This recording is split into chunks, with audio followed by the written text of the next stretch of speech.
सबसे ज़्यादा चलते हैं, जो इक्विटी शेयर होल्डर होते हैं सबसे ज़्यादा होते हैं, क्योंकि प्रेफरेंस शेयर किसी बहुत कम मिलते हैं, डिबेंचर्स बहुत कम लोग खरीदते हैं। डिबेंचर्स में तो जो लोग रिस्क फ्री गेम खेलते हैं वो लोग अपना इन्वेस्ट करते हैं, लेकिन जो हाई अर्निंग वाले इन्वेस्टर्स होते हैं तो वो मोस्टली इक्विटी में इन्वेस्ट करते हैं। और इक्विटी में भी कई तरह के इन्वेस्टमेंट्स होते हैं, तो हमें उस पर ज़्यादा ध्यान देना है। और आगे जो आपकी आगे आने वाली यूनिट्स हैं तो उनमें भी इक्विटी का बहुत ज़्यादा इस्तेमाल होगा, उसके भी मॉडल होंगे, क्योंकि इक्विटी के साथ एक चीज़ और जुड़ी हुई है, डिविडेंड। डिविडेंड किस बेस पर मिलना है उस पर भी कैलकुलेशन होता है। इक्विटी के साथ एक और जो सबसे बड़ा चीज़ जुड़ा हुआ है दैट इज रिस्क। हम अभी एक न्यूमेरिकल करेंगे और इसके बारे में भी समझेंगे। एक मॉडल है that is capital asset pricing model, और वो इतना इम्पोर्टेंट है कि हर एग्जाम में लगभग लगभग पूछा ही जाता है। CAPM, capital asset pricing model. तो उसका एक न्यूमेरिकल लगाएंगे। अब अगर मैं आपसे कहूँ कि आपको पैसा इन्वेस्ट करना है मार्केट में, ठीक है ना, अगर आपको पैसा इन्वेस्ट करना है मार्केट में तो उसका रिस्क आप कुछ आकलन कीजिए, कर लीजिए, और एक नॉर्मल जो होता है एक्सपेक्टेड रिटर्न, एक वो होता है। तो उसके बेस पर आपको कैलकुलेशन करना होगा कि आपको कितना रिटर्न मिल सकता है। जो आपके यहाँ जो बड़े बड़े ब्रोकर होते हैं जैसे इंडिया बुल्स वगैरह हो गए, एंजल ब्रोकिंग वगैरह हो गए, ये ट्रायंगल वगैरह हो गए, ये इस तरह के क्या होते हैं कि ये ब्रोकर्स होते हैं क्या करते हैं, ये सब इसी तरह की कैलकुलेशन करते हैं। और एक जो इस तरह से होते हैं ये लोग क्या होते हैं, कारपोरेट से, जो बड़े बड़े कारपोरेट सेक्टर होते हैं उनसे अपना लिंक बना करके रखते हैं कि अगर कभी कोई नई पॉलिसी, नई प्रोजेक्ट, नई स्ट्रेटजी अगर वो लॉन्च कर रहे हैं या कुछ आने वाला है या कुछ मार्केट में चेंज होने वाला है, बजट में किस तरह का क्या होने वाला है, तो उससे इनकी सिक्योरिटीज की वैल्यू पर बहुत ज़्यादा इम्पैक्ट पड़ता है। अगर आप उदाहरण के तौर पर देखें, जो ये चीज़ें मैं बता रहा हूँ वो प्रैक्टिकल चीज़ें हैं, जो हम अभी पढ़ेंगे वो थ्योरेटिकल चीज़ें हैं, ठीक है ना। तो जो कारपोरेट सेक्टर होते हैं तो वो क्या करते हैं, आप देखेंगे हर कारपोरेट सेक्टर किसी न किसी पॉलिटिकल पार्टी से इन्वॉल्व होता है। हर कारपोरेट सेक्टर किसी न किसी पॉलिटिकल पार्टी से इन्वॉल्व होता है। जो अपने यहाँ जितनी भी पार्टी चलती है वो मोस्टली उनको फंडिंग कहाँ से मिलती है। अब वो इलेक्शन में इतना पैसा खर्च करते हैं, अपने कैंडिडेट्स को इतना पैसा खर्च करते हैं, कैंपेन में इतना पैसा खर्च करते हैं, वो पैसा कहाँ से आता है। पॉलिटिकल पार्टियों को ना तो कोई जॉब होती है, ना तो कोई वो जो मोस्टली उनके बिजनेस होते हैं या कहीं से वो इनकम होती हो। तो वो क्या करते हैं, ये जो कॉरपोरेट सेक्टर्स होते हैं इनसे इनके लिंक होते हैं। तो ये कॉरपोरेट कंपनियां जो है, कॉरपोरेट सेक्टर होता है, इनको फंडिंग करता है। जब वो फंडिंग होती है तो क्यों करते हैं वो फंडिंग, कि अगर आप लोग रूलिंग में आते हैं, मतलब कि आप लोगों की अगर गवर्नमेंट बनती है तो फिर आप हमारे फेवर में काम करेंगे, आप हमारे फेवर में काम करेंगे। इस वजह से वो पॉलिटिकल पार्टियां उनसे इन्वॉल्व होती हैं। अब इसका एक मैं एग्जांपल ये बता रहा हूँ कि ये मान के चलिए कि आप लोगों को लगता है कि जो कंट्री है वो चलती है पॉलिटिकल, उसको नेता लोग चलाते हैं, लेकिन अगर आप बैकग्राउंड में देखें तो इनको भी चलाने वाले कौन से होते हैं, कारपोरेट सेक्टर। अगर आपको लगता है कि जो मिनिस्टर्स हैं, पॉलिटिकल लीडर्स हैं, ये सब कंट्री को चलाते हैं, तो इनको भी चलाने वाले इनके पीछे कारपोरेट सेक्टर होते हैं, जो इनको बहुत ज्यादा अमाउंट में फंडिंग करते हैं, मिलियंस में। तो आप देखते होंगे तो कभी कभी जो दूसरी पार्टियां हैं वो क्या बोलती हैं कि देखिए ये इन्होंने इस सेक्टर को इन्होंने फायदा पहुंचाया, इस कंपनी को ज्यादा पैसा दिया, इससे ज्यादा पैसा दिया। आप ये सब देखते रहते हैं। तो जब ये चीजें होती हैं तो इनसे इनकी वैल्यूएशन पर फर्क पड़ता है और इसमें रिस्क इन्वॉल्व होता है। तो रिस्क इन्वॉल्व होता है, तो जब कभी भी आप अगर इन्वेस्ट करते हैं, तो जब मैंने risk and return trade up पढ़ाया था तो उसमें मैंने थोड़ा सा एक बताया था पोर्टफोलियो के बारे में। तो अगर आप कभी इन्वेस्ट करें, एक चीज बता दूं, अगर आप लोग कॉमर्स पढ़ रहे हैं और अभी नहीं अगर आपको समझ में आ रहा तो आगे भविष्य में अगर इस फील्ड में जाते हैं, सीधी सी बात है आप अकाउंटिंग या कॉमर्स या फाइनेंस के सेक्टर में ही जॉब करना चाहेंगे, और इसी में मोस्टली आपकी एलिजिबिलिटी इसी में है। तो जब आप जाएंगे कहीं भी, तो जैसे किसी ब्रोकरिंग कंपनी में है या और अनदर कॉर्पोरेट सेक्टर या इंडस्ट्री या फर्म में जाएंगे, सीए वगैरह, तो वो इन सब चीज़ों का बहुत ध्यान रखते हैं। जब आप कभी किसी सीए के पास जाते हैं तो वो क्या करता है, कंपनी का पैसा कहाँ लगाना है, कितना लगाना है, वो सब यही तो करता है। मान लीजिए अभी आपने बीकॉम कर लिया और इसके बाद जब आप कहीं जॉब करने जाएंगे या सीए करेंगे या फाइनेंस मैनेजर बनेंगे तो क्या करेंगे, कंपनी के लिए यही तो करेंगे कि कंपनी के जो फंड हैं उनका इस्तेमाल आप कैसे करेंगे। वो तो आपको पता होगा तभी तो करेंगे। पता चला कि आपने कहा कि हाँ भाई शेयर मार्केट में इन्वेस्ट करने से आपको प्रॉफिट हुआ, लेकिन वो प्रॉफिट कैसे होगा, उसके लिए भी बहुत से फैक्टर्स होते हैं। तो उन फैक्टर्स को देखते हुए एक रिस्क का एनालिसिस किया जाता है। मैंने पीछे आपको दो तरह के रिस्क बताए थे, जब risk and return trade up बता रहा था तो उसमें मैंने दो तरह के रिस्क बताए थे। The first one is systematic risk and the second one is unsystematic risk. जो सिस्टमैटिक रिस्क होते हैं वो कौन से होते हैं, जो आउट ऑफ द ऑर्गेनाइजेशन होते हैं, जो अनकंट्रोलेबल होते हैं, जो एक्सटर्नल फैक्टर्स की वजह से होते हैं, जैसे इकोनॉमिक फैक्टर्स हो गए, पॉलिटिकल फैक्टर हो गए, या कुछ टेक्नोलॉजिकल फैक्टर हो गए। ऐसे कुछ फैक्टर्स होते हैं जो ऑर्गेनाइजेशन के कंट्रोल में नहीं होते। जो अनसिस्टमेटिक होते हैं वो तो विद इन द ऑर्गेनाइजेशन होते हैं, जैसे कभी किसी ने स्ट्राइक कर दिया, आपके एडमिनिस्ट्रेशन के बीच में कुछ कॉन्फ्लिक्ट है, इस तरह के जो प्रॉब्लम्स होते हैं वो आपके अनसिस्टमेटिक रिस्क में आते हैं। याद रखिए कि ये भी क्वेश्चन पूछा जाता है। अब बात करते हैं कि रिस्क को रिप्रेजेंट कैसे करते हैं। रिस्क को रिप्रेजेंट करने के लिए हम इस्तेमाल करते हैं एक symbol, that is beta. Symbol होता है वो बीटा। मैं यहाँ पर देख रहा हूँ, अगर लिखा हो मेरे ख्याल से आप सब लोग जानते होंगे कि बीटा को कैसे लिखा जाता है, क्योंकि अभी जो है मैं उस बीटा सिंबल का इस्तेमाल करूंगा आपके फॉर्मूले में। फॉर्मूला जहां पर हम कैपिटल एसेट प्राइसिंग मॉडल में उसका इस्तेमाल करेंगे।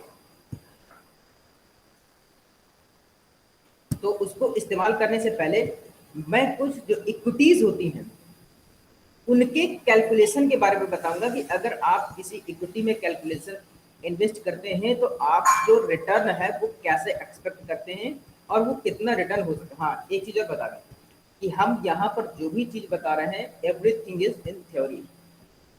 अब ये बात कही कि सर आपने हमने को ये फॉर्मूला बताया था, हमने ये फॉर्मूला मान करके हमने मार्केट में इतना पैसा इन्वेस्ट कर दिया और हमारा पैसा डूब गया। एक्चुअली प्रैक्टिकल थिंग बहुत अलग होती है, प्रैक्टिकल चीजें बहुत अलग हो जाती हैं।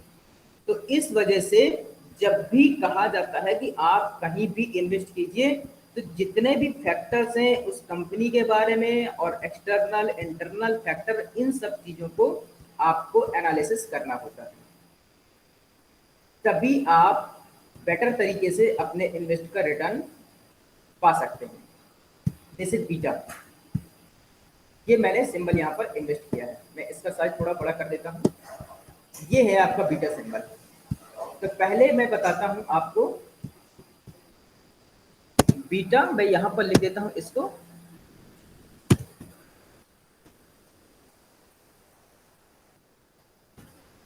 रिस्क।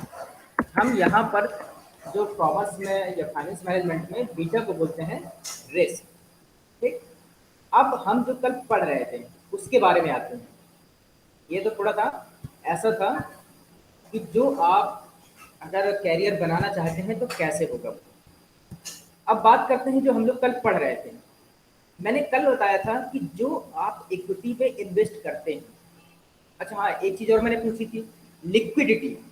लिक्विडिटी मैंने बताया था कि जो फर्म को आपको शॉर्ट टर्म के ऑपरेशंस के लिए जो जरूरत पड़ती है, ऐसे एसेट्स होते हैं जो फर्म को शॉर्ट टर्म ऑपरेशंस के लिए जरूरत पड़ते हैं।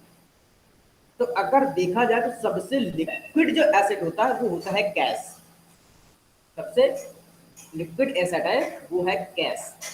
क्योंकि मान लीजिए अगर आपको कुछ कंपनी के लिए फर्नीचर या मशीनरी खरीदनी है, तो अगर आपके पास कैश होगा, अगर आपके पास कैश होगा तो आप तुरंत जा करके उसको खरीद लेंगे, उसकी जो भी वैल्यू होगी मशीन की आप उसको रिप्लेस कर देंगे कैश से। लेकिन यही चीज अगर आपके पास मान लीजिए कि कोई दूसरी चीज है, बुक्स हैं या आपके पास कुछ ऐसी मशीनरी है जिसको आप रिप्लेस करना चाहते हैं उस मशीन के बदले में, तो वो क्या होता है, आपको उसमें टाइम लग सकता है। मान लीजिए कि आपके पास एक दूसरी मशीन है और उसकी मशीन के बदले में आपको दूसरी मशीन चाहिए, तो आप उसको पहले सेल करना पड़ेगा। जो एसेट है वो मशीन, आपको उसको सेल करना पड़ेगा और उसके बाद फिर उसमें से आपको कैश में कन्वर्ट करना पड़ेगा। इसमें कुछ टाइम भी लग सकता है, टाइम कुछ भी हो सकता है, 10 दिन, 5 दिन, 20 दिन। तो लिक्विडिटी का मतलब होता है कुछ ऐसे कैश जो आप, ऐसे एसेट्स जो आपको शॉर्ट टर्म में बहुत जल्दी कन्वर्ट हो जाते हैं आपके एसेट में। ठीक, तो इसके लिए मैंने एक फॉर्मूला बताया था कि अगर हमें इसको लिक्विडेशन वैल्यू अप्रोच निकालनी है तो कैसे, वैल्यू रेज फ्रॉम एसेट्स, मतलब कि जो भी एसेट्स हैं आपके पास उनकी वैल्यू।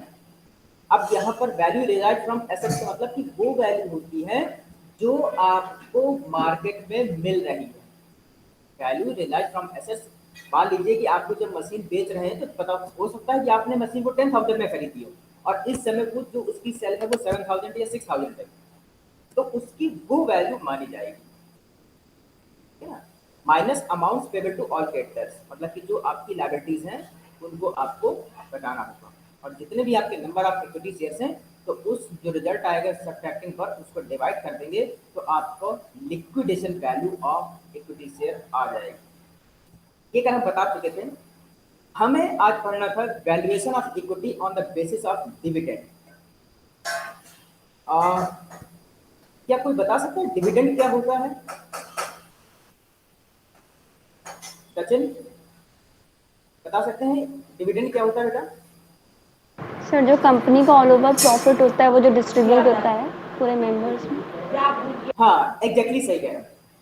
मतलब कि जब कंपनी को प्रॉफिट होता है, मान लीजिए आपने कुछ पैसा उसमें इन्वेस्ट किया है और कंपनी को प्रॉफिट हो गया, तो वो क्या करती है कि जो उसके इक्विटी होल्डर्स होते हैं या शेयर होल्डर्स होते हैं या उसके जो इन्वेस्टर्स होते हैं, तो उनको कुछ वो बेनिफिट देती है, उनको कुछ जो है बेनिफिट्स देती है अपने इन्वेस्टर्स को, तो वो कहलाता है डिविडेंड। अब जो डिविडेंड होता है, डिविडेंड किसी भी फॉर्म में हो सकता है आपको इक्विटी शेयर, कुछ शेयर और बढ़ा करके देते या कुछ कैश देते या कुछ और कूपन देते, इस तरह के किसी भी फॉर्म में डिविडेंड को हो सकता है। ठीक, तो ये तो हो गया डिविडेंड। अब हम इसी का कैलकुलेशन करते हैं, हम इसी का कैलकुलेशन करते हैं कि जो हमारे पास इक्विटी है उसको on the basis of dividend हम उसका कैलकुलेशन कैसे करेंगे, उसकी वैल्यू कैसे निकालेंगे। तो इसमें दो तरह का है, एक तो सिंगल पीरियड वैल्यूएशन है और एक है मल्टी पीरियड वैल्यूएशन। तो जब सिंगल पीरियड में होता है मतलब कि आपको केवल वन टाइम के लिए, जैसे एक साल के लिए, मान लीजिए आपको एक साल में आपने जो इन्वेस्ट किया है उसका वैल्यूएशन करना है, तो कैसे करेंगे, उसकी वैल्यू को हम डिनोट कर रहे हैं यहाँ पर पी ओ या पी जीरो से। तो P zero equal to D one, here your D one is your dividend paid by firm. यहाँ पर डी वन क्या है, जो कंपनी ने आपको डिविडेंड दिया हुआ, डिवाइडेड बाय 1 + आर। आर क्या है, आपका रिक्वायर्ड रेट ऑफ रिटर्न, जो आपको रेट ऑफ रिटर्न मिला हुआ, प्लस P1। P1 वो वैल्यू है जो आपने कंपनी में इन्वेस्ट की थी, डिवाइडेड बाय 1 + वही रिक्वायर्ड रेट ऑफ रिटर्न। तो और जब हम इन दोनों को सम कर देते हैं तो हमारे पास उस एक साल की वैल्यू के लिए जो हमने इन्वेस्ट किया था उसका वैल्यूएशन हो जाता है। ठीक, तो ये है हमारा सिंगल पीरियड वैल्यूएशन मॉडल। अब यही चीज अगर हम मल्टी पीरियड करें, मल्टी पीरियड का मतलब कि कई साल के लिए, तो जो ये हमारे पास डिविडेंड अलग एक साल में मिला है इसको हम अलग अलग कर देंगे, मतलब कि first year, second year, third year. ठीक है, तो पहले हम इसका एक एग्जाम्पल कर लेते हैं जो हम ऑलरेडी कर चुके हैं। मैंने ये एग्जाम्पल कल आप लोगों को बताया था। Bright Limited is expected to declare a dividend of ₹5 and तो उसको जो है कितना रिटर्न, उसको अभी कितना रुपया पे करना पड़ेगा, ठीक है ना। तो जब उसको 70 रुपए मिलना था तो यहाँ पर उसको कितना रुपए देना था, 65 रुपया 80 पैसा। अब यहाँ पर देखिए 70 रुपया तो उसका एक्सपेक्टेड रिटर्न था, ठीक है ना, और उस पर प्लस डिविडेंड भी होगा, उस पर डिविडेंड भी 5 रुपए का था वो। तो जब उसने 65 रुपये 80 पैसा इन्वेस्ट किया था तो 70 पर पहुंचेगा तो 5 रुपये का डिविडेंड देगा। तो 65 रुपये 80 पैसे में 70 तो उसको मिला ही, प्लस 5 रुपये उसको एक्स्ट्रा या डिविडेंड के तौर पर मिल गया। ठीक, तो इसका कैलकुलेशन हम लोग ऑलरेडी कर चुके हैं। मल्टी पीरियड डिविडेंड मॉडल, तो जो मल्टी पीरियड डिविडेंड मॉडल होता है तो इसमें क्या करते हैं, मान लीजिए कि हमने 5 साल 10 साल 20 साल जितने भी समय के लिए आपने इन्वेस्ट किया है। मान लीजिए कि मैंने आप रिलायंस इंडस्ट्रीज लिमिटेड के 5000 शेयर 5 साल के लिए खरीद रखे हैं। 5000 शेयर 5 साल के लिए खरीद रखे हैं।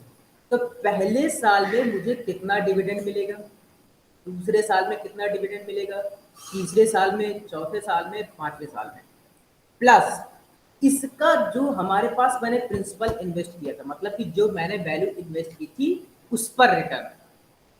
ये डिविडेंड तो अलग हो गया। अगर आप यहाँ पर देखें पीछे तो ये जो यहाँ पर लिखा है D1/1 प्लस आर, ये डिविडेंड है, ये आपका एक्स्ट्रा है प्लस किसमें, P1/1 प्लस R1 आर की पावर n। ये आपका इन्वेस्टमेंट इस पर रिटर्न मिलेगा और ये आपको प्लस जो आपको D1 लिखा है डिविडेंड मिलेगा। ठीक, तो ऐसे ही मल्टी पीरियड में ये अलग अलग ईयर में डिविडेंड प्लस आपका जो इन्वेस्ट किया था उस पर रिटर्न, ये कहलाता है आपका multi period dividend valuation model. और ये मोस्टली एक चीज और बता दें कि जब भी कोई इन्वेस्टर किसी कंपनी में लॉन्ग टर्म के लिए इन्वेस्ट करता है, मान लीजिए किसी भी इक्विटी शेयर में, अगर कोई भी इन्वेस्टर किसी कंपनी में लॉन्ग टर्म के लिए इन्वेस्ट करता है तो कंपनी 99% चांस होते हैं कि उसको डिविडेंड अच्छा खासा मिलता ही मिलता है। कभी कभी तो ये होता है कि जो आपका इन्वेस्टमेंट है वो आप डिविडेंड आपका उससे ज़्यादा भी मिल जाता है। अगर आपने कंपनी में अपनी लॉयल्टी बना के रखी है और लॉन्ग टर्म में उसको इन्वेस्ट किया है तो डिविडेंड कभी कभी काफ़ी ज़्यादा भी मिल जाते हैं। ठीक, अब जो ये डिविडेंड होता है, डिविडेंड किस बेस पर मिलता है, डिविडेंड किस बेस पर मिलता है, तो हम यहाँ पर डिविडेंड के दो बेस बता रहे हैं। पहला, जीरो ग्रोथ इन डिविडेंड और कांस्टेंट डिविडेंड, मतलब कि जब आपको केवल एक अमाउंट फिक्स करके दे दिया जाएगा डिविडेंड का, आपको बता दिया जाएगा कि ये आपको ये डिविडेंड है और ये आपका रिटर्न का वो है। ठीक, तो हमारे पास क्या हुआ, डिविडेंड D/KE, KE मतलब आपका required rate of return, KE यहाँ पर आपका रिक्वायर्ड रेट ऑफ रिटर्न है। या इसी को कहीं कहीं जब हम आगे पढ़ेंगे इन्वेस्टमेंट में, इन्वेस्टमेंट डिसीजन में, तो कॉस्ट ऑफ कैपिटल भी कहीं कहीं दिया हुआ है। ठीक, तो यहाँ पर हम इसको ले रहे हैं रिक्वायर्ड रेट ऑफ रिटर्न। तो जब आपको जीरो ग्रोथ इन डिविडेंड और कांस्टेंट डिविडेंड, मतलब कि आपको हर साल या जितना भी है उतना ही डिविडेंड मिलेगा जितना एक बार उन्होंने डिसाइड कर दिया, उसमें आपको पढ़ा कर हैं। जैसे यहाँ पर पीछे आप क्या देख रहे हैं, मल्टी पीरियड डिविडेंड मॉडल में यहाँ पर डिविडेंड आपका चेंज हो रहा है, यहाँ पर डिविडेंड आपका हर बार चेंज हो रहा है। पहले साल में डिविडेंड कुछ और है, दूसरे साल में डिविडेंड कुछ और होगा, तीसरे साल में डिविडेंड कुछ और, फोर्थ ईयर में कुछ और 5th ईयर में कुछ और। क्यों, क्योंकि यहाँ पर नीचे 1 प्लस आर की पावर 1 है, 1 प्लस आर की पावर 2 है, तो ये वैल्यूज इनकी चेंज हो जाएगी। डिविडेंड तो कांस्टेंट है लेकिन इनकी वैल्यू चेंज होने से आपका क्या है, जो इन्वेस्टमेंट का जो वैल्यू है वो भी चेंज हो जाएगी। लेकिन यहाँ पर आपको एक केवल सिंगल कांस्टेंट डिविडेंड मिल रहा है। दूसरा है आपका constant growth in dividend, required rate of return, और यहाँ पर जी है वो ग्रोथ रेट है, यहाँ पर जी जो दिया है दैट इज ग्रोथ रेट। ठीक है ना, तो जब डिविडेंड में हम required rate of return minus growth rate कर देंगे तो जो वैल्यू आएगी वो आएगी हमारी कांस्टेंट ग्रोथ इन डिविडेंड, मतलब कि आपका जो डिविडेंड है एक कांस्टेंट ग्रोथ से बढ़ रहा है। मान लीजिए पहले 1 था, फिर 2 हुआ, फिर 3 हुआ, फिर 4 हुआ, फिर 5 हुआ, मतलब कि हर साल एक एक बढ़ रहा है। या इस तरह से मान लीजिए पहले 2 है, फिर 4 है, फिर 6 है, फिर 8 है, मतलब कि 2 एक ऐसा फैक्टर है जो उसमें कॉन्स्टेंटली बढ़ रहा है। ठीक, तो इस तरह से हम कह सकते हैं कि on the basis of growth of dividend हम इसको दो तरह से कैलकुलेट कर सकते हैं। अब एग्जाम्पल देखिए, जो दोनों हैं इसके अलग अलग। Suppose a firm pays a dividend of 20% on the equity shares of face value of rupees 100 each. अब यहाँ पर देखिए फेस वैल्यू आया, फेस वैल्यू अभी मैंने पूछा था ना, तो उन्होंने बताया कि जो ओरिजिनल कॉस्ट होती है उसकी, वो जो हमारे पास इक्विटी शेयर्स होते हैं उसकी जो ओरिजिनल वैल्यू होती है, मतलब कि जो उसकी ओरिजिनल कॉस्ट होती है, ठीक है ना।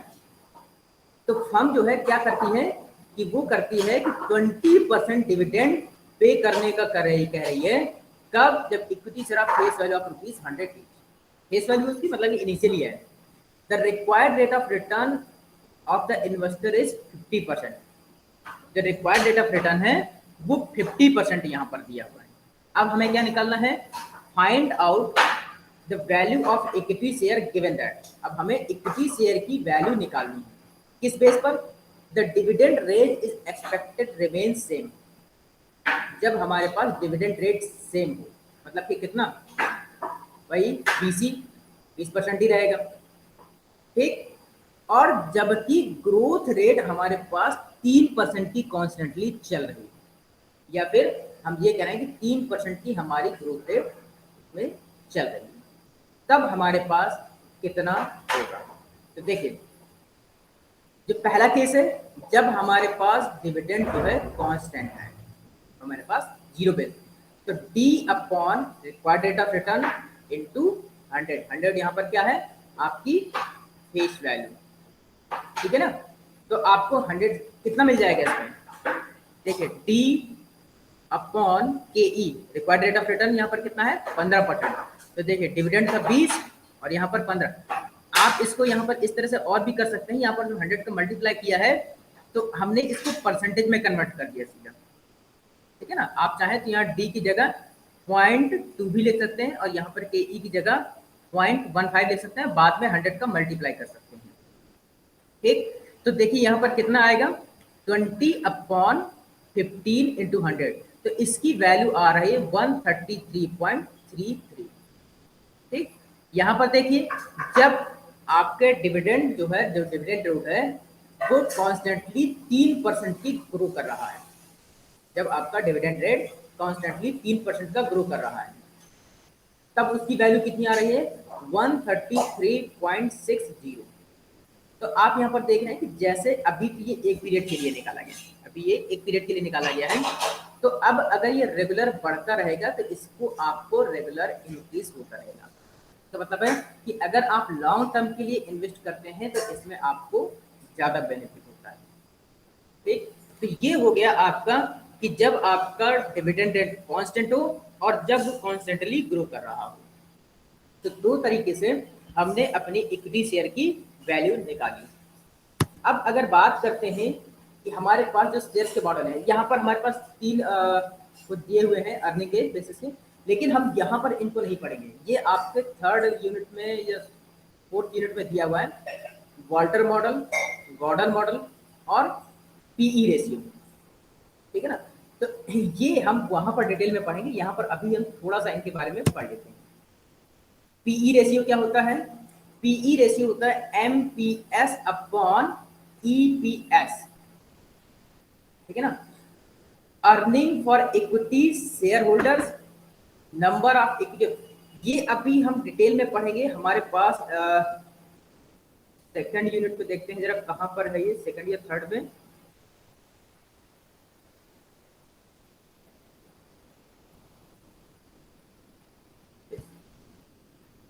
ये वॉल्टर मॉडल, गॉर्डन मॉडल और ये पीई रेशियो, ईपीएस, ये सब हमारे पास आगे भी हमको इनको डिटेल में पढ़ना है। तो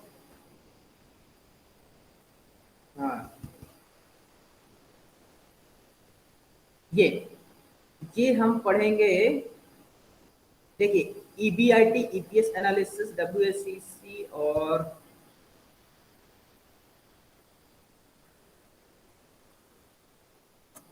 हाँ देखिए कैपिटल एंड डब्ल्यूएससीसी, हम इसमें सब पढ़ेंगे पूरा ये, ठीक। EBIT, EPS analysis, components, cost of capital, equity dividend preference capital and WCC, capital budgeting, cash flow estimation. ये देखिए डिविडेंड पॉलिसी मॉडल, ये 3rd यूनिट में ये दिया हुआ डिविडेंड पॉलिसी मॉडल, तो इसमें हमारे पास जो गॉर्डन मॉडल है, वॉल्टर मॉडल है, ये सारे के सारे इसमें आ जाएंगे। तो हम यहाँ पर इनको डिटेल में पढ़ेंगे और इसके न्यूमेरिकल्स भी करेंगे। ठीक, तो अभी हम यहाँ पर इसको थोड़ा सा इतना बता रहे हैं, बाकी हम इसको आगे पढ़ेंगे। अब हम बात कर रहे थे कैपिटल एसेट प्राइसिंग मॉडल की, ये बहुत इंपॉर्टेंट है। ठीक, जब भी कभी आप इन्वेस्ट करते हैं, कोई भी फर्म इन्वेस्ट करती है, तो इसका बहुत ध्यान रखा जाता है। क्यों? क्योंकि इसमें दिया हुआ है बीटा, मैंने यहाँ पर बताया था बीटा, क्या?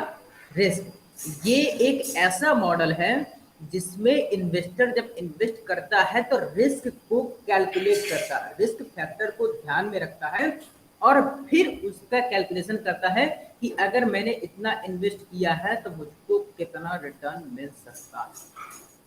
अब बात करते हैं, अगर CAPM में हम अगर बात कर रहे हैं तो इसका बीटा का क्या मतलब है। देखिए, the capital asset pricing model 1952 में हैरी मॉर्कोविज ने बनाया था, हैरी मॉर्कोविज ने बनाया था।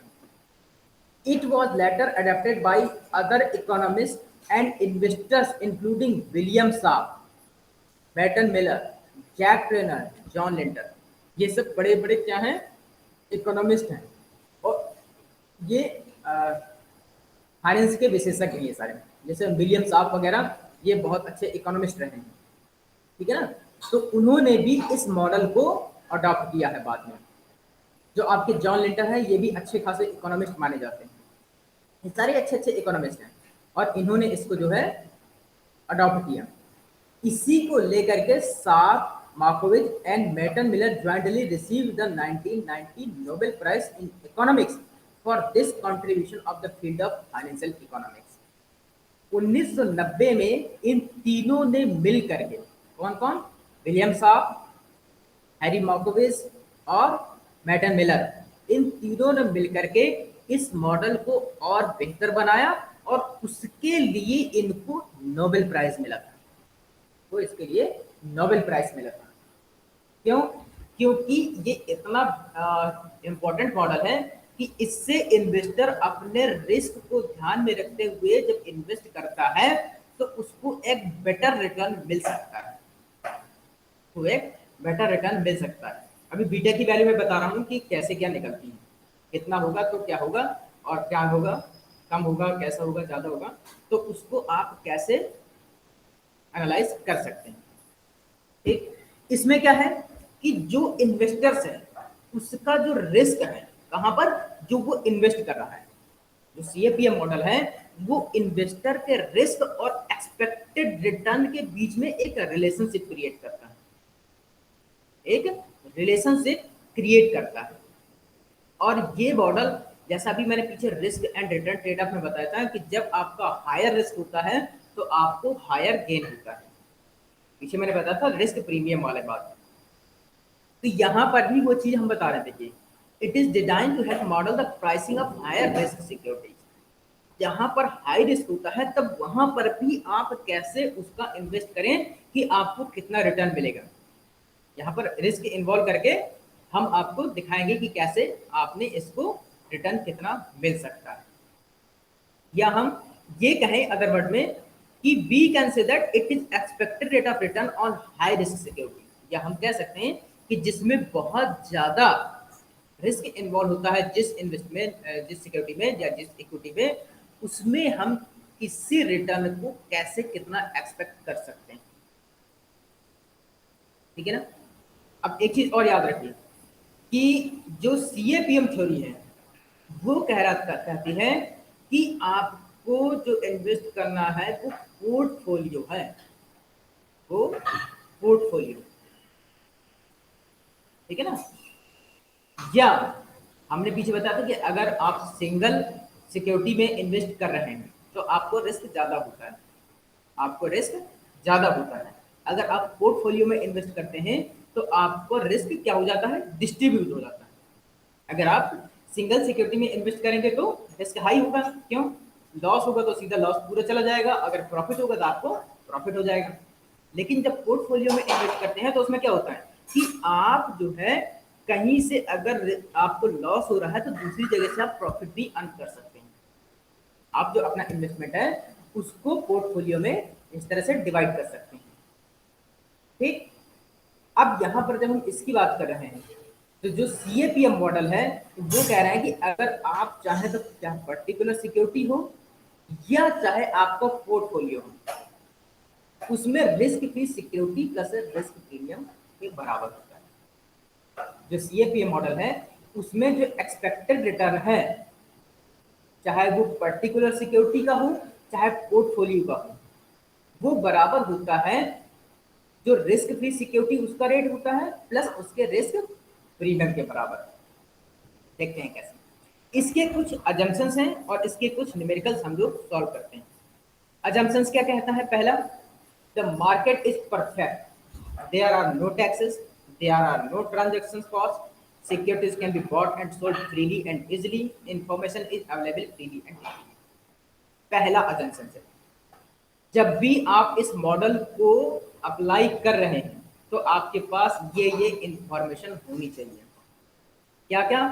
देयर आर नो टैक्सेस, मतलब कि जब आपको जो भी पैसा मिलेगा, जब आप इन्वेस्ट कर रहे हैं तो उसमें कोई भी टैक्स इन्वॉल्व नहीं होना चाहिए। जैसे आजकल क्या होता है कि आजकल जो कंपनियां होती हैं जो डिविडेंड देती हैं तो कुछ टैक्स लायबल देती हैं, कुछ टैक्स फ्री देती हैं, है ना?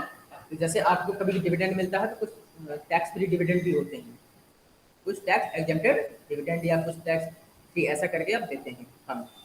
तो कहते हैं कि जब अगर आप इस मॉडल के लिए इस फॉर्मूले को आप अप्लाई कर रहे हैं तो वहां पर टैक्स का इन्वॉल्वमेंट नहीं होना चाहिए। Plus there are no transaction cost. Transaction cost का मतलब कि जैसे आप जो है अगर अभी खरीदेंगे तो अब क्या सिस्टम है ब्रोकरेज का, तो उसमें आप जितना मान लीजिए सिक्योरिटी या कुछ खरीदते या बेचते हैं तो उसमें कुछ परसेंट आपको देना भी पड़ता है किसी थर्ड पार्टी को, ठीक है ना? या आप मान लीजिए कि आप जो है कुछ खरीदने या कुछ सिक्योरिटी बॉट कर रहे हैं जिसमें कुछ इन्वेस्ट कर रहे हैं तो हो सकता है कि आपको कुछ ट्रांजैक्शन कॉस्ट देनी पड़े। तो इस तरह की कोई भी ट्रांजैक्शन कॉस्ट उसमें इन्वॉल्व नहीं होनी चाहिए। अर्थात कि जो सिक्योरिटी आप ले रहे हैं जिसमें इन्वेस्ट कर रहे हैं वो फ्री हो और आसानी से खरीदी और बेची जा सके। मान लीजिए कि आप कोई भी इक्विटी है जिसकी प्राइस आपको 10 रुपये है, एक इक्विटी है जिसकी प्राइस 10 रुपये है पर इक्विटी, ठीक, पर शेयर 10 रुपये है। अब आपको 1000 शेयर खरीदने हैं तो आप 10,000 रुपये दीजिए और आप जो है ले लीजिए, उसमें 10,000 रुपये दीजिए और 1000 शेयर आप ले लीजिए, तो फ्री हो और आसान, ठीक। दूसरी बात, जब आप इसमें इन्वेस्ट कर रहे हैं, मान लीजिए आपने 1000 शेयर लिए तो आपको उसमें इंफॉर्मेशन जो मिली है पूरी राइट है।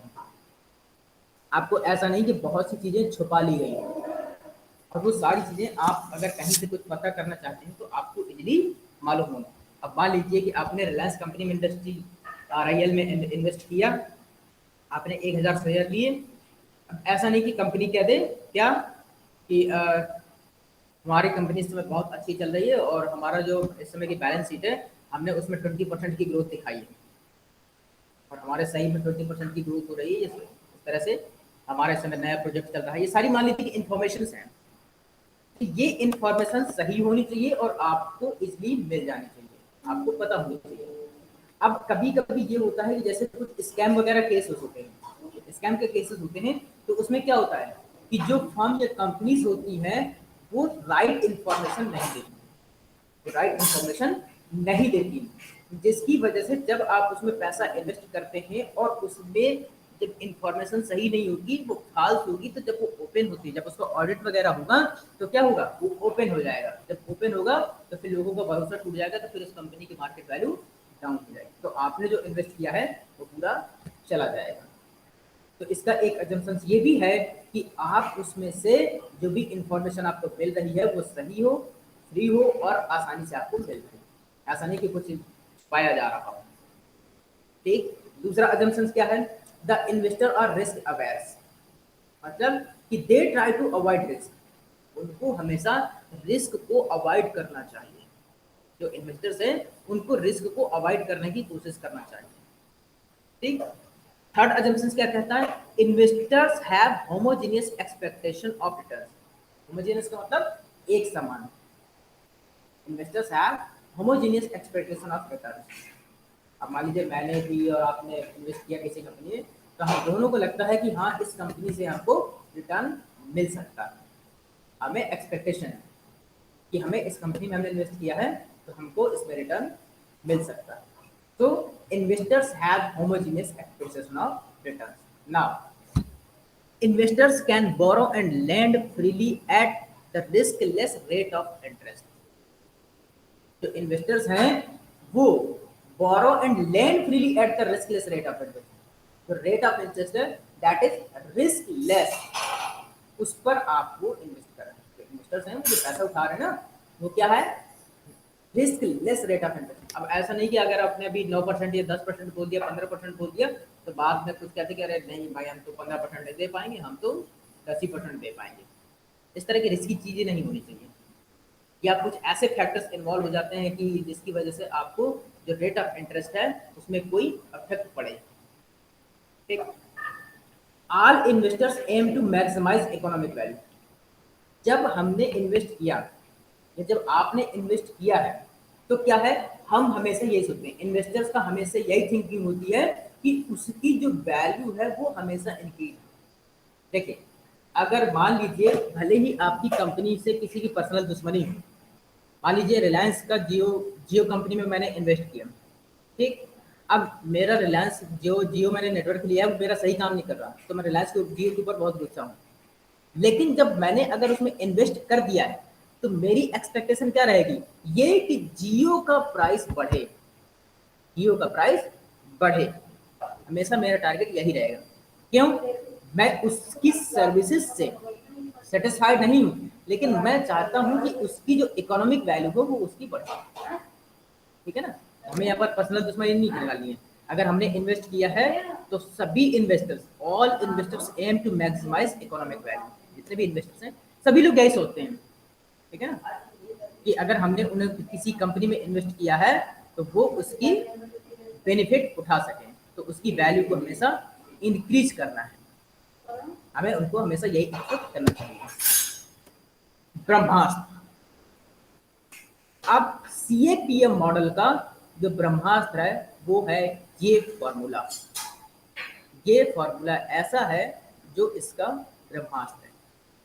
क्या है, KI equal to RF plus beta within the bracket RM minus RF।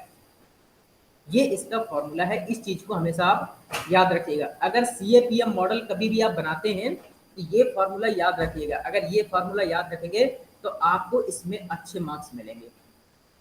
ठीक, जहां पर KI क्या है, required rate of return on security, required return on equity, मतलब कि सारी चीजें कैलकुलेशन के बाद आपको जो रिक्वायर्ड रेट मिलना है। ठीक, RF क्या है, risk free rate of return, मतलब कि ये एक ऐसा है जिसमें कोई भी रिस्क नहीं है, मुझे बहुत कम होता है, 2%, 3%, 4%, 5%, या कंपनी की वैल्यू के हिसाब से जैसा भी हुआ दे सकती है। ठीक, बीटा क्या है, बीटा है रिस्क ऑफ द सिक्योरिटी। ये बहुत जरूरी चीज है, ठीक है ना, कि बीटा जो है रिस्क क्या है, बहुत जो है इंपॉर्टेंट चीज है, और इसको हमेशा आप ध्यान में रखेंगे। जब हमने वहां पर risk and return trade off बताया था तो उसमें जो हमने बताया था कि इनके बीच में रिलेशनशिप है जो सिस्टमेटिक अनसिस्टमेटिक रिस्क है, तो यहाँ पर बीटा क्या है आपका सिस्टमेटिक रिस्क। बीटा क्या होता है, सिस्टमेटिक रिस्क, जो हम इसमें लिखते हैं। ठीक, RM क्या है, market rate of return. Market rate of return का मतलब कि जो हमारा एक्स्ट्रा मिलना है, जो हम एक्स्ट्रा, जैसे रिस्क फ्री तो मान लीजिए कि 2 या 3% है, लेकिन मार्केट रेट ऑफ रिटर्न हमेशा ज़्यादा होता है। ठीक है ना, तो जो कैपिटल एसेट प्राइसिंग मॉडल वो क्या बताता है कि relationship between the expected return and risk of investing in A security. अब अगर यहाँ पर आप देखें तो ये KI क्या है, एक्सपेक्टेड रेट ऑफ रिटर्न, और ये बीटा क्या है, रिस्क, और ये RF RM क्या है, हमारे रिटर्न। तो इस तरह से अगर हम देखें तो ये CAPM मॉडल आपको रिस्क, जो इन्वेस्टिंग रिस्क है वो, और जो हमारे पास एक्सपेक्टेड रिटर्न है दैट इज PI, इन दोनों के बीच में रिलेशन दिखाता है। तो जब अगर कभी एग्जाम में आता है तो अगर आप इसी फॉर्मूले को बहुत अच्छे से डिस्क्राइब कर देते हैं तब भी आपको बेटर नंबर, अच्छे नंबर मिल सकते हैं। ठीक, यहाँ पर क्या है, जो ये फॉर्मूला है, it show that the expected return on a security is equal to the risk free return plus risk premium which is based on the beta of that security. ये क्या है, जो इसका एक्सपेक्टेड रिटर्न है वो क्या है, equal to the risk free return plus risk premium. Risk free return plus risk premium, यहाँ पर देखिए रिस्क प्रीमियम क्या है, RM minus RF, risk free return कौन सा है, RF। तो इन दोनों का सम मतलब कि risk free return plus risk premium. Risk free return आपका RF हो गया और रिस्क प्रीमियम हो गया बीटा, जो आपने रिस्क लिए लिया है। ठीक, तो इन दोनों का अगर प्लस कर दें तो आपको क्या कहलाता है, एक्सपेक्टेड रेट ऑफ रिटर्न। अब देखिए हम इसका एक ग्राफ बना रहे हैं और इसका एक न्यूमेरिकल भी सॉल्व कर रहे हैं। हमारे पास जब ओवरऑल स्टॉक मार्केट, तो हमारे पास स्टॉक मार्केट है, जब हम कोई भी कहीं भी इन्वेस्ट करते हैं उसको हम स्टॉक मार्केट में ही इन्वेस्ट करते हैं, तो वहाँ पर जो बीटा की वैल्यू है अगर 1 है तो मतलब कि same volatility as the market, मतलब कि मार्केट में जो फ्लैक्चुएशन है वो सेम है, मार्केट में फ्लैक्चुएशन सेम चल रहा है। और अगर बीटा की वैल्यू 1 से कम है, if the beta is less than 1, the beta is less than 1, so it means there is low volatility, मतलब कि फ्लैक्चुएशन कम है, फ्लैक्चुएशन या वेरिएशन कम है, इसका मतलब आपका रिस्क कम है। अगर बीटा की वैल्यू 1 से कम है तो आपका रिस्क कम है और आपकी सिक्योरिटी डिफेंसिव है। डिफेंसिव मतलब कि आपने रक्षात्मक खेला है। अगर हम इन्वेस्टमेंट बोले तो एक गेम है, एक गैम्बल है जहां पर आपने डिफेंसिव खेला है। तो कब, जब आपका बीटा इज लेस देन 1। ठीक, मतलब कि कुछ ऐसी सिक्योरिटीज होती हैं जहां पर आपको रिस्क कम होता है। और अगर आपका बीटा मोर देन 1, अगर आपका बीटा मोर देन 1 है तो it means high volatility, high risk, aggressive security. अब यहाँ पर एग्रेसिव सिक्योरिटी का मतलब या हाई रिस्क का मतलब ये है कि आपने जब पैसा लगाया है तो आपने कहा कि ठीक है देखते हैं, हमने आप 5 लाख रुपए लगा दिया, अब जो होगा सब देखा जाएगा, रिस्क होगा, अगर मिलेगा, हमने 10% का रिटर्न एक्सपेक्ट किया था, अगर मिलेगा तो 5 का हमें 6 हो जाएगा और नहीं तो फिर हमारा 3 ही बचेगा। ठीक, इस तरह से जब आप खेलते हैं तो एग्रेसिव सिक्योरिटी, जब उसमें रिस्क हाई इन्वॉल्व होता है। अब इस चीज को हम एक न्यूमेरिकल लेते हैं और उसका एक ग्राफ बनाते हैं, फिर इसका हम एक सॉल्यूशन निकालेंगे। तो मान लीजिए हम एक एग्जांपल लेते हैं, the current interest rate on Indore municipal bond is 3%। The current interest rate on Indore municipal bond is 3%, and the NSE Nifty is expected to bring in returns of 9% over the next year. ठीक है ना? Mr. Aman Kanodia wants to purchase shares of RIL, Reliance Industries Limited, and he has learned that the beta of RIL is 1.9. RIL का beta है 1.9। देखिए ये 1 से काफी ज्यादा 10 डबल है, इसका मतलब कि हाई रिस्क है। So, what rate of return should Mr. Kanodia expect from the shares of RIL? तो जो मिस्टर कनौजिया हैं वो RIL के शेयर से क्या एक्सपेक्ट करते हैं कि उनका रिटर्न कितना % हो सकता है। ठीक है ना, तो यहाँ पर पहले मैं ग्राफ बनाऊंगा और इसके बाद इसका कैलकुलेशन हम करेंगे एक्सेल में। ये देखिए, ये है आपका उस न्यूमेरिकल का यहाँ पर एक ग्राफ, जो 3% और रिस्क 9%, इसके बीच का रिस्क प्रीमियम बिटवीन 3% एंड 9%। ये क्या है, देखिए जैसे जहां से ये एक लाइन जा रही है ना कि तिरछी और सीधी, बिल्कुल ये तिरछी सीधी लाइन, ये क्या है आपका रिस्क फ्री रिटर्न। कहां से, जहां पर ये लाइन टच कर रही है रिटर्न वाली जो वर्टिकल लाइन है, यहाँ पर इस पॉइंट पर ये रिस्क फ्री रिटर्न है। ठीक है ना, मार्केट रिटर्न कहाँ है, इसके ऊपर जो आपका जहां पर रेड लाइन है, जहां पर ये खत्म हो रही है, ये आपका मार्केट रिटर्न है। ठीक, बीटा आपका 1 कहां पर है, ये इस पर, जहां पर ये डॉटेड डॉटेड बना हुआ है, ये यहां पर बना है।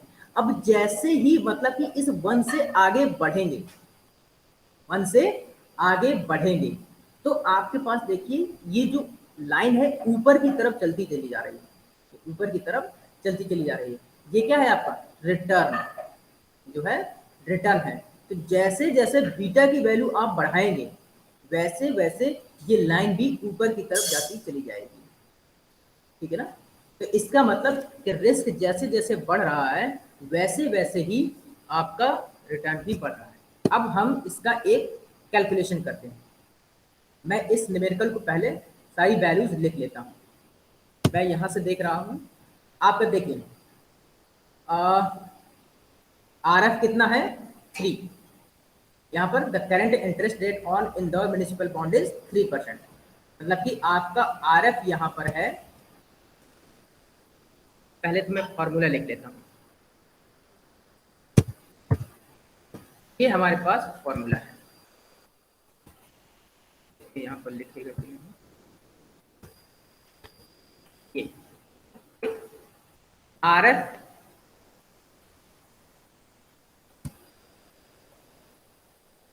एफ की वैल्यू है control C control V, R F equal to 3%। ठीक, फिर आर एम है आपका 9%, आर एम आपका R M equal to 9%। Beta है आपका 1.9,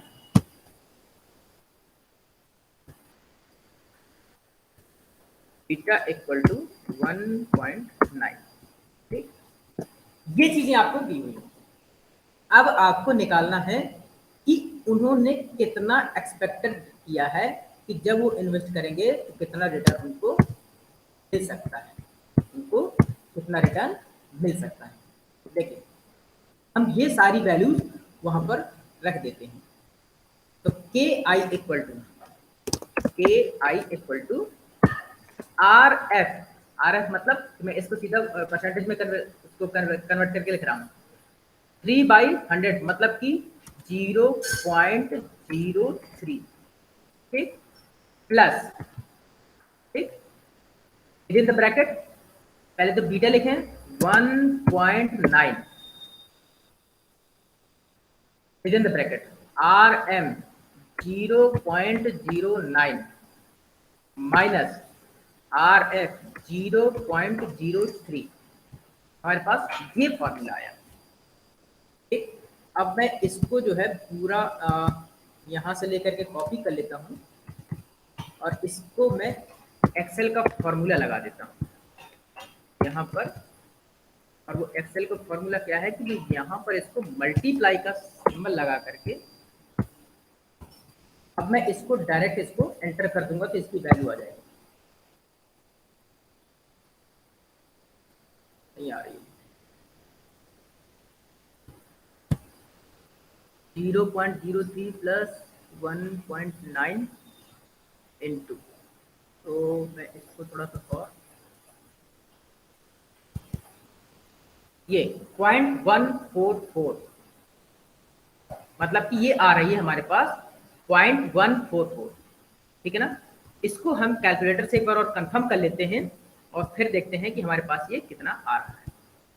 तो ये है हमारे पास कितना 0.09 माइनस 0.03 equal to 0.6 into 1.9, how much 1.14 plus ये, तो ये आ गया हमारे पास 0.144, ये हमारे पास सही वैल्यू आ गई। अब हम इसमें 100 का मल्टीप्लाई करते हैं, हम इसमें 100 का मल्टीप्लाई कर दें। तो लेट अस हम यहाँ पर सीधा मल्टीप्लाई कर देते हैं 0 इक्वल टू लगा करके 0.144 इंटू 100, मतलब हमने इसको परसेंट में निकालिए तो 14.4% ये रिटर्न है। देखिए मार्केट रिटर्न कितना था 9%, रिस्क फ्री रिटर्न कितना था 3%, लेकिन जब उन्होंने इतना रिस्क लिया तब उनका रिटर्न एक्सपेक्टेड रिटर्न कितना आ रहा है लगभग 14.5%। मतलब कि उनको जब उन्होंने डबल रिस्क लिया है, डबल रिस्क का मतलब कितना 1.9 रिस्क है, तो उनको रिटर्न भी लगभग 14.4% का मिल रहा है। मार्केट रिटर्न कितना है 9% का यहाँ पर देखिए, लेकिन उनको रिटर्न रिस्क ज्यादा लेने पर मिल रहा है 14.4% का। तो this is the power of capital asset pricing model. ये आपके कैपिटल एसेट प्राइसिंग मॉडल की पावर है, ठीक है ना। तो ये आपका हो गया वैल्यूएशन ऑफ सिक्योरिटीज। ये टॉपिक यहाँ से कंप्लीट हो गया है। अब जो आपका सिलेबस होगा उसमें सेकेंड यूनिट चलेगा नेक्स्ट, ठीक। तो अब यहाँ तक अगर किसी को कोई प्रॉब्लम हो तो पूछ सकता है। If someone has any query so you can ask now.